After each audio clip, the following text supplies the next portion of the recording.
Samantala, nakatakdang alisin ng Department of Agriculture ang Maximum Suggested Retail Price o MSRP para uyan sa karning baboy dahil may ilang tindero lamang ang sumusunod dito.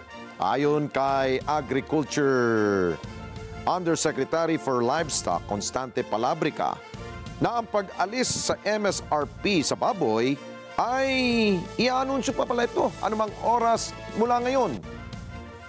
Ayon kay Palabrica, ang akbang ay magiging stratehiya dahil ang MSRP sa baboy ay rerepasuhin upang mahikayat ang mga tendero na sumunod.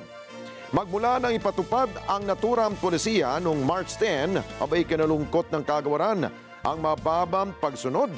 Sa umigit kumulang 30% lamang, nagpatupad ang DA ng MSRP, itinakda ang presyo sa 380 pesos kada kilo para sa liempo.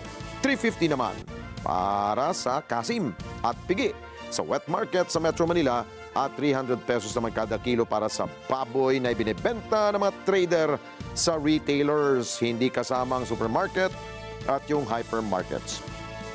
Naunawa naman ang pamahalaan ng mga tindero ng baboy dahil sa mababang supply sa gitna na nagpapatuloy na banta ng ASF at yung mataas na demand nitong mga nakalipas sa araw dahil sa katatapos lamang na halalan.